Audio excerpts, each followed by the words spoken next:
Okay, good evening, everybody.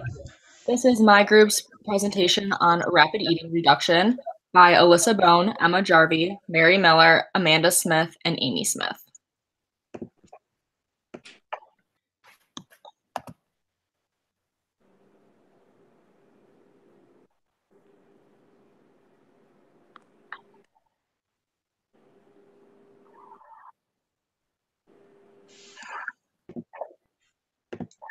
The original study looked at the effects of rapid eating using a vibrating pager. The study used an ABAB-CBCB reversal design, and the participant was a 10-year-old male with an autism diagnosis and identified as a rapid eater. Within the study, the baseline was 80 seconds to consume 6 strawberries, and a specialized pager was used to signal when to eat. The pager was successful in decreasing the pace of the eating and was also successful in being able to fade the pager prompt. The ultimate goal of the study was to decrease or slow the rapid eating pace for the participant.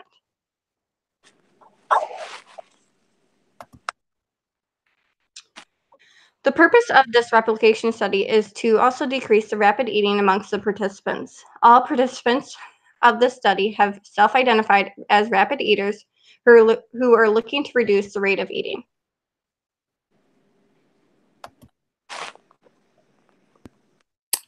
The materials that were used for the study were 10 strawberries with the tops removed, a plate, the interval timer HIIT Workouts app, which is available on the App Store for Android and iPhone, a regular timer, whether that be a phone timer or a stopwatch, the data sheet, which can be seen on this slide, a dish towel, which was used in the prompt fading low intensity 100% phase, as well as the low intensity 50% phase, bubble wrap, which was used during the prompt fading muffled 100% phase, and then a computer with access to video recording and the data rapid eating recording form.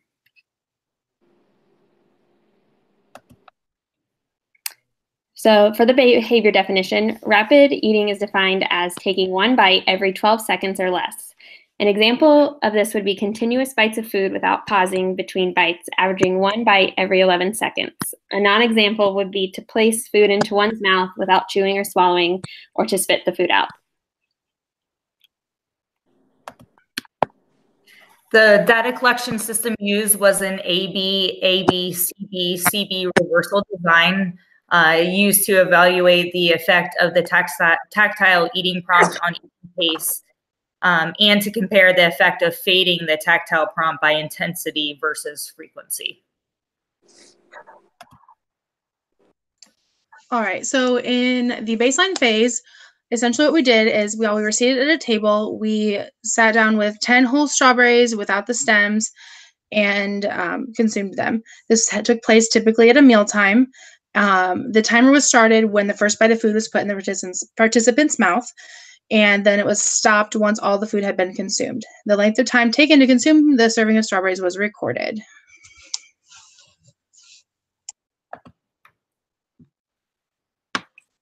We then did pager training. So pager training was done before we started with the actual trials within the study. So pager training occurred with foods other than strawberries, so we used grapes or melon chunks. So we set a timer for 8 minutes with the interval timer going off every 20 seconds. And we put the interval timer, which was on our phone, in our laps so that we could feel the vibrations. So every time the phone vibrated, we would eat one piece of the fruit, and each vibration counted as a training session. With the first training session, we put our hand on the phone so we could feel the vibration directly. And then after the first training session, we removed our hand from the phone for sessions 2 through 5. We recorded ourselves during all of these sessions so we could go back and look to see if we were implementing the training correctly. And the mastery criteria for pager training was to only eat pieces of fruit when the phone vibrated for 2 consecutive trials, which we were able to see through our video recordings. For the next phase, the pager prompt phase, in this phase, the phone with the interval timer application was running on our lap. The intervals were set to 18 seconds instead of 20, and the overall timer was set to 7 minutes and 48 seconds. No reinforcement for eating at the correct time was offered, and the pager was run during all bites taken.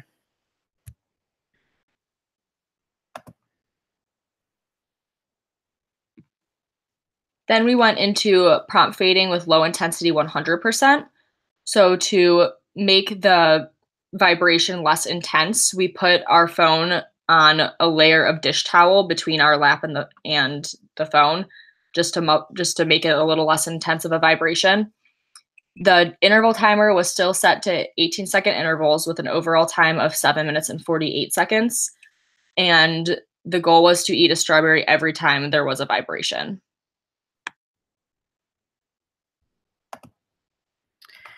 Next, we did the prompt fading low intensity at 50%.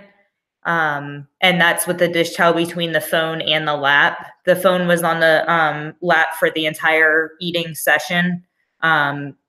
But the interval timer was adjusted to go off every 36 seconds instead of every 18 seconds. So the vibrations, you could only feel the vibrations half as often. The participant would try to continue eating a strawberry every 18 seconds. So by the time the 30-second or 36-second interval vibration occurred, ideally they would have eaten 2 strawberries. The overall timer was set to 7 minutes and 12 seconds to adjust for the 36-second intervals.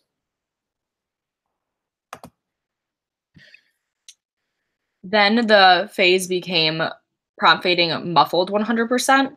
So this was just to make the vibration even less intense. So to make it less intense, we added bubble wrap with the phone and the dish towel. So the phone was placed on top of the bubble wrap, which was on top of the dish towel on top of the lap. The intervals were still set to 18 seconds with an overall timer to 7 minutes and 48 seconds. And the goal was to still eat 1 strawberry per vibration.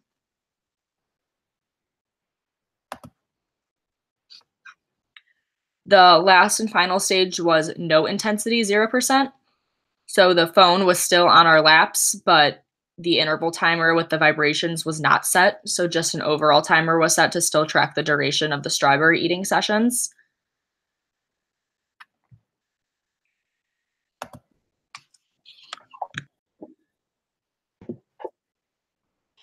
During each phase, IOA data was collected by each participant by filling out an inter-observer agreement data sheet shown here. Each participant independently collected the IOA data 24% of sessions across all phases and recorded themselves during each collection time. Each participant then independently shared those videos and the data sheet with each of their designated partners and came up with the IOA percentage. The IOA percentage calculated was using total duration IOA, in which the shorter duration collected was divided by the longer duration, then multiplied by 100.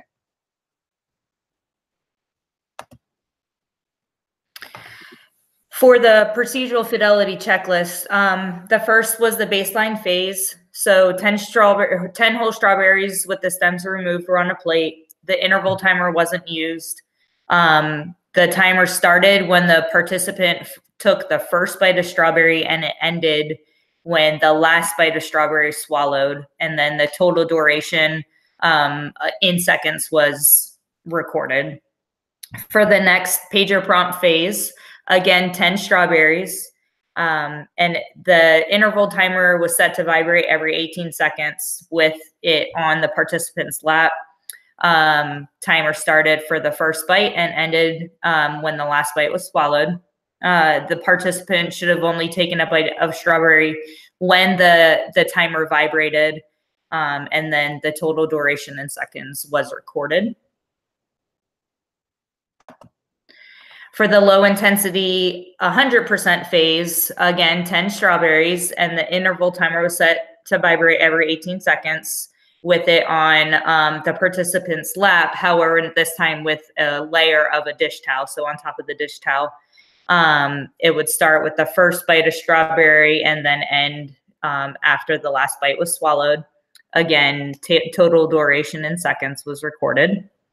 For the next low intensity 50% phase, 10 strawberries, interval timer set every 36 seconds, so half the time, with a layer of one layer of the dish towel, recorded with the first bite of strawberry, and stopped with the last bite of strawberry, or last bite was swallowed, and recorded in seconds.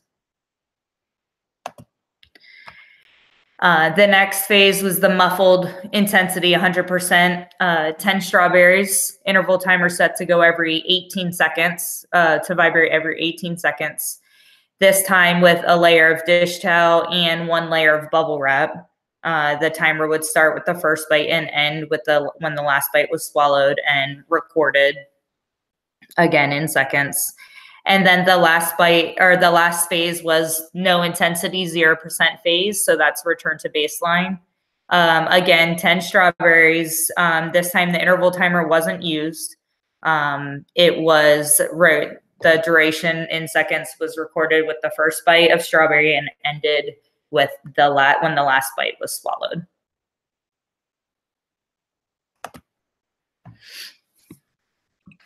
We compared our results and how we ran our study, along with our original study, to other articles on rapid eating. So 2 of the other articles that we found were reducing rapid eating in teenagers with autism, use of a pager prompt, and reduction of rapid eating in an adolescent female with autism. So with the first article, there were some differences from our article and our study. One difference was that they used a reversal design, and they used different preferred foods for different participants. Within our group, we all have different preferred foods, but we still stuck to strawberries, so that is one difference. They still used a vibrating pager prompt, but they also offered verbal praise, which we were not able to do when we ran our study. But in their study results, they found that the prompt was not able to be faded out with their participants, so their participants were all prompt dependent, while with our article, we were able to fade out the vibrating pager prompts. With the other article, they used a reversal design within a multiple baseline across settings design, which is different from ours. The preferred foods in that article were also different. They used chips and salsa and bean burritos because foods that were eaten with hands were problematic. So we still used strawberries, which we all ate with our hands, but we thought that it could be different if we used a food that was eaten with a fork or a spoon. They also weighed their food to ensure consistent amounts, which we were not able to do because we had strawberries that varied in size. They also varied intervals, and they implemented a rule stating to only take bites after chewing 20 times. So they had a frequency of chewing rule while we had a time rule.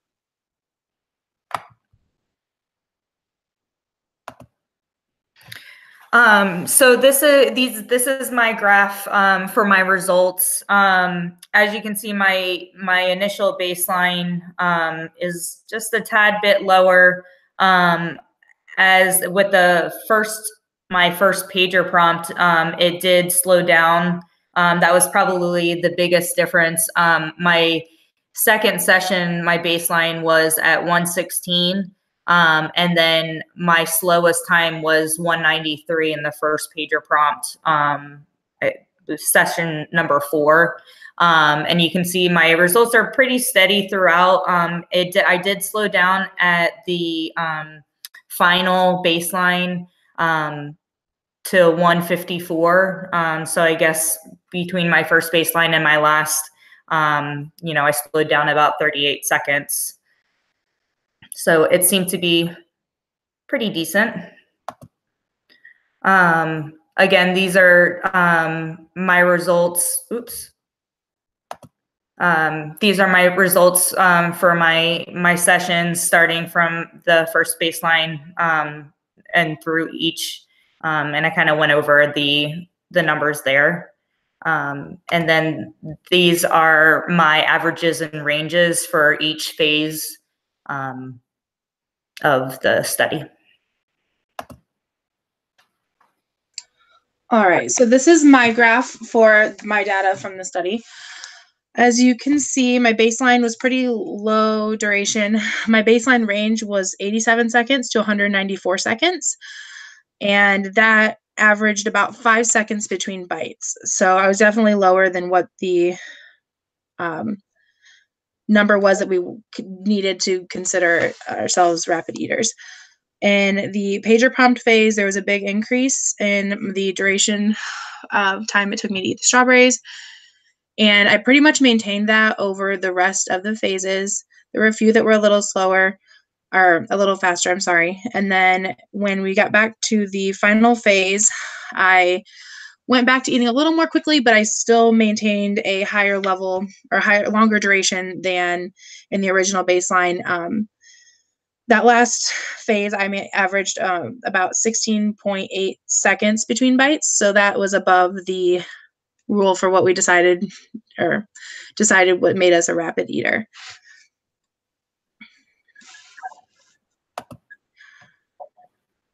All right, so here's my table of all my data.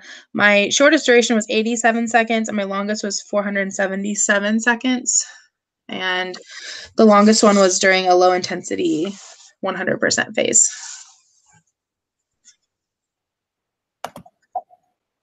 And then finally, here's my averages and ranges. Again, my all of my data showed that it's kind of balanced out and stayed maintained at that slower rate after we implemented the procedures for the study.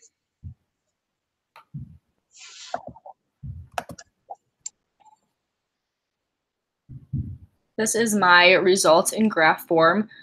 I am definitely a very rapid eater, so when I had my baseline data going, I was eating around like 8 seconds per strawberry. Once the pager prompt was put into effect, my eating became a lot slower since I did have to wait for those vibrations. When I went back to baseline, it was still very rapid. But as the pager prompt and into the other phases, I slowed down significantly and stayed pretty consistently slowed down. And once I got to no intensity, I was able to maintain those slower duration of strawberry eating. This is my data in table form. And you're able to see in baseline sessions 1 through 3, my durations were in double digits. But once the pager prompt was put into effect and through the different fading procedures, my times were all within 3 digits, increasing.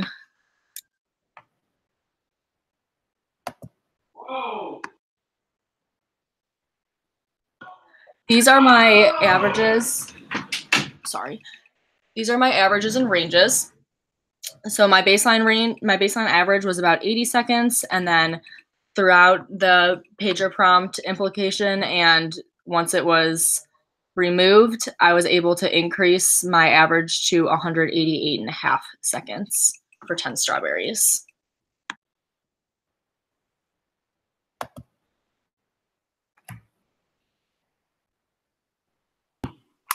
Here are my results in graph form. For the baseline, when I first started out, my average was about 112 seconds with a range of 92 to 143 seconds. Once the pager prompt was introduced, my first data point was actually 275 seconds, which was my highest duration throughout the whole study. And then once baseline was reintroduced, I dropped back down again. I was able to maintain a higher duration throughout the pager prompts and fading the interval timer. And then finally, for the no intensity, I had an average of 207, which was a lot higher than my baseline average. So I was able to keep up a higher duration even when the prompts were faded out. And here's my data in table form. And as you can see, my lowest or my shortest duration was 92 seconds, which was my first data point in the baseline. And then my highest was 275, which was in the pager prompt.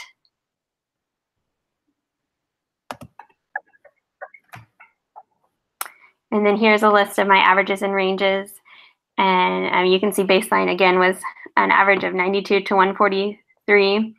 And then I was able to end the no intensity 0% phase with a range of 198 to 216 after the prompts had been faded.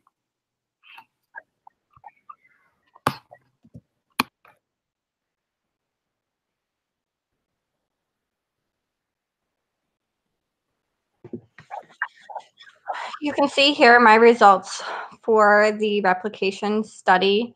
My fastest time eating the strawberries was 90 seconds. Once the pager prompt was implemented, it jumped up quite a bit. Again, back down for baseline. It was a little bit scattered, but still able to maintain a longer duration than the original baseline. The longest it took me to eat the strawberries was within the low intensity 50% phase, where I was able to eat all 10 strawberries within a total of 476 seconds. I was then also able to maintain those higher numbers, and at the end of the replication, I was able to end again still higher than the original 90 seconds.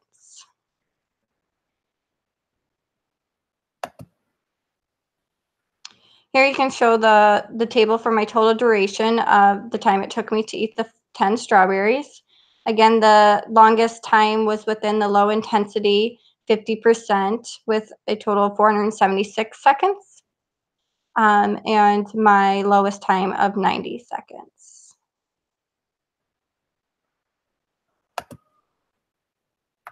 Here shows my averages and ranges. My range between baseline 1 and baseline 2 ranged from 90 to 273 seconds, 182 seconds, sorry, pardon me. And by the end of the study, my range was able to be bumped up to 276 seconds to 305 seconds.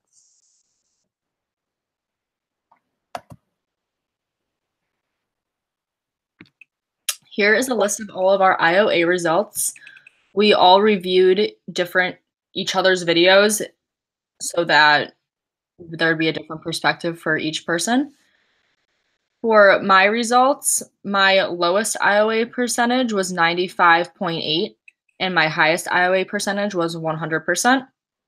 And this gave me a total duration IOA of 97.8%, which was very high, showing that there was a lot of agreement between my durations that I recorded and my partner's durations that she recorded.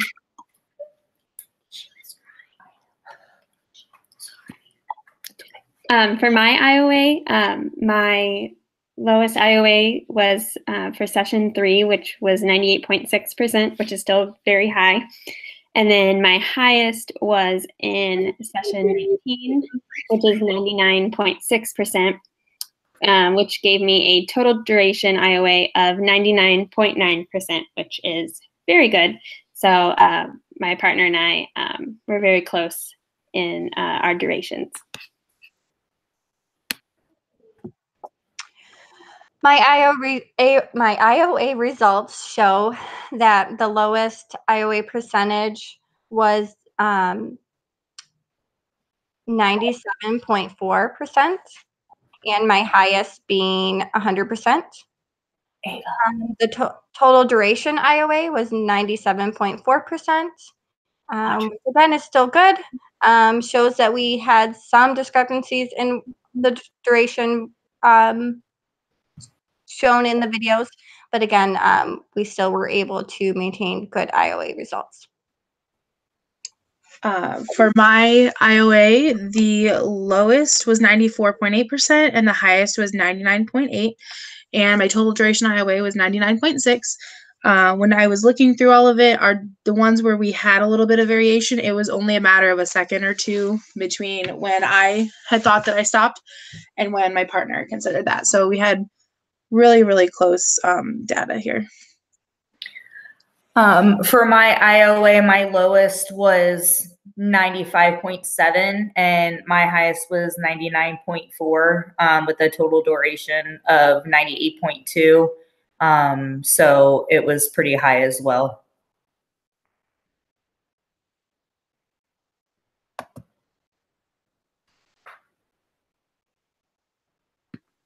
So for our results, we concluded that our intervention was successful.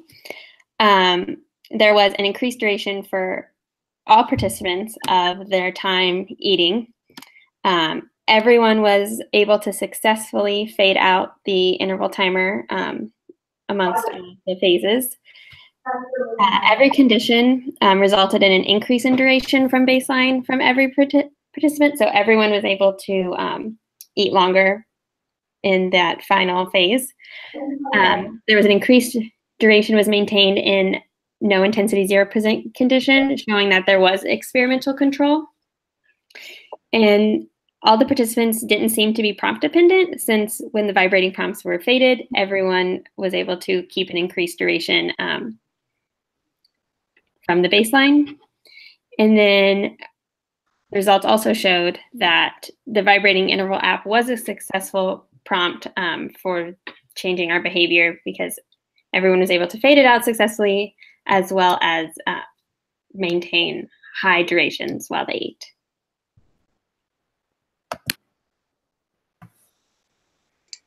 Okay, so I'm going to talk a little bit about the limitations that we felt there were with our study.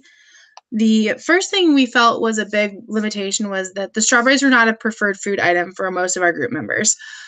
It was suggested that the preferred food item was eaten rapidly because it was something that he really enjoyed and that he wanted to eat all the time. Whereas for most of us, strawberries were probably not that thing. We all liked them, but we were concerned that that might have influenced our speed when eating and how quickly or how slowly we chose to eat. The second thing we felt was a limitation was that we found that the 10 strawberries was too many. We quickly became satiated on the strawberries. I think we had, 20 some odd phases or sessions. And in those sessions, if we're eating 10 strawberries, we ended up eating like 200 plus strawberries. And that was a little too much for all of us. So there was some concern that, again, as we reached towards the end of the study, we were slowing down, not necessarily because we were slowing down from the prompting and the pager and all of that, but because we were just tired of eating strawberries. We felt that with the way the timer was set up, you could see it on your lap and it had lights to it. So we felt that the awareness of the timer or lack of the timer, and just that it was somewhat distracting, and it kind of brought awareness to what we were doing the entire time. Personally, I found myself counting seconds between bites, especially on the 50% phases, because I knew that, sometime in here I need to take a bite. It should be this many seconds. I probably should count so that I don't take another bite too soon. So I don't know that, I think that it felt unnatural, like it was kind of forced that I would slow down and not that I was really focusing on the timer and like what I should have been doing that way. Additionally, we felt that there was probably some influence of the Hawthorne effect. So we all know that that means you're aware that you're being studied and that influences your behavior. We all knew what our data was, we could see it, and we were aware of what the goal of the study was. So there's a chance that that influenced our results as well. As far as our procedural fidelity, we felt that there was one issue that came up that we kind of disagreed on and we didn't realize until later in the game was the size of the strawberries varied quite a bit. So for me, I would have a strawberry that was quite large, and there's no way I could eat that in one bite. And I would have to take several bites to consume that berry. Whereas for other people, they may have had more consistent berry sizes or just in general only been able to purchase smaller berries. So my duration looked significantly longer at times because I had to take more bites to finish the 10 berries. because I couldn't eat a whole berry in one bite. So we were kind of inconsistent on that. Some of us were just taking a bite at a time. Some of us were eating a whole berry at a time in that interval. And that kind of made our data could have made our data look a little different and not quite as accurate. When we were taking our IOA data, we realized that sometimes it's hard to tell exactly when somebody has finished the food. So that could have contributed to some of the variations we had there. So if I was watching somebody, they might have thought that they swallowed their strawberry at this point, but I thought they swallowed it later or even earlier. And that kind of gave us a little bit of variation. Finally, one of the issues we found was that we had some time restraints on getting all of our phases done and all of our sessions completed. And so we weren't able to let the data guide when we stopped and moved on to the next phase. At times, we had to move on just to make sure we could complete all parts of the study. And we definitely feel that that was limiting to the results of our study.